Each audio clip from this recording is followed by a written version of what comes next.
Hello guys, welcome to viral news. तो guys, anchor ने रजत को ये बोला कि आप चाहत के सामने कैसे भीगी बिल्ली बन जाते हैं। ओ भाई, ये कब हो गया? तो बताते हैं पूरी बात। एक्चुअली जो रजत को सुनने के लिए कन्फेशन रूम में गए थे ना, चाहत और करणवीर, तो ये बातें करणवीर ने बताई हैं। और अच्छा हुआ चाहत को बुलाया गया, ये अच्छा कर दिया बिग बॉस ने। कम से कम बाकी उसे इन चीज़ों पे क्लियरिटी मिल जाएगी। इन्होंने इसे फंसाने की काफ़ी कोशिश की है चाहत को, चाहे वीकेंड का वार है, चाहे बिग बॉस का बार बार बोलना। लेकिन रजत के वहाँ पे बुलाकर ना, कि जो उसका इंटरव्यू चल रहा था, उससे चाहत को काफ़ी क्लियरिटी इसलिए मिलेगी क्योंकि रजत ने अपनी गर्लफ्रेंड की भी बात की है।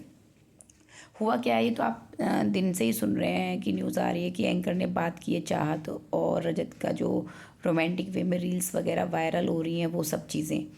तो वो तो रजत ने क्लियरली वहाँ पे अपना, उसके हाथ में देखो, हाथ में पहन रखा है ना, वो एक बैंड पहनता है और उसी में उसकी गर्लफ्रेंड की पिक भी है। तो एकदम से वो उतार के उसे दे देता है, दिखा देता है कि देखो भाई, ऐसा नहीं है, रोमांटिक वे में ये जो चल रहा है, और मेरी तो बाहर गर्लफ्रेंड है और मैं अब डिस्टेंस मेंटेन करने की कोशिश करूँगा।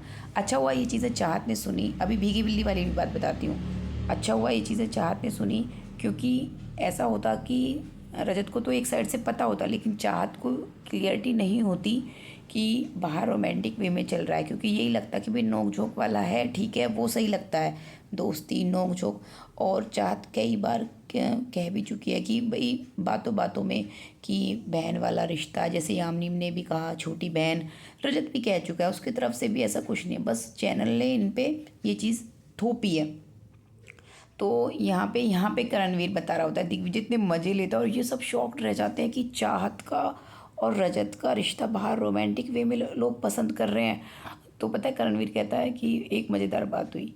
कहता है वो एंकर बोल रहा था रजत को कि वैसे तो आप बहुत ऐसे ऐसे गुस्से उस्से में कुछ भी करते रहते हो, घर में धमकियाँ वमकियाँ देते रहते हो, ये करते रहते हो, ये वो करते रहते हो, लेकिन आप चाहत के सामने कैसे भीगी बिल्ली बन जाते हो जब झगड़ा होता है। ओ भाई, सब इतना तेज तेज हंसते हैं, दिग्विजय हंसते हंसते कि एक बार और बता, एक बार और बता। तो करणवीर कहता है अरे भाई रहने दे, उसकी वैसे ही लगी पड़ी और उसकी और लगने वाली है अभी बाहर, क्योंकि वो जो धाराएं वाराएं बताई हैं और बहुत कुछ ऊपर से उसने। फिर करणवीर कहता है, तो जैसे ही ये बोला ना एंकर ने, तो तुरंत अपना बैंड वैंड निकाल के ये देखो, नहीं नहीं मेरी तो गर्लफ्रेंड है। एक्चुअली वो शो में कई बार मेंशन कर चुका है, इसमें उसकी गलती नहीं है। इवन एक दो बार चाहत ने भी भाभी तक बोला है कि भाभी को मिस कर रहा है, ये वो। तो आप समझो फिर वो भाभी क्यों बोलेगी उसकी गर्लफ्रेंड को, भाई मानती है। तो ये तो लोगों का पहले से ही गलत वो है।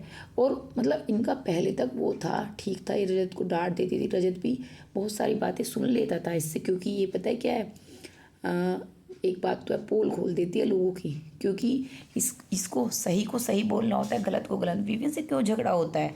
बाकी लोग बहुत सारी बातों में विवेन की चीज़ों को छिपा लेते हैं या नहीं बोलते हैं, लेकिन चाहत बोल देती है। ऐसे ही रजत के साथ था, तो दोस्ती थी जब तक, तब तक नहीं बोल रही थी। अब चाहत को भी क्लियरिटी मिली है और रजत ने तो कहा ही है कि वो ये एंगल नहीं चाहता बिल्कुल भी, वो थोड़ा डिस्टेंस मेंटेन करने की कोशिश करेगा।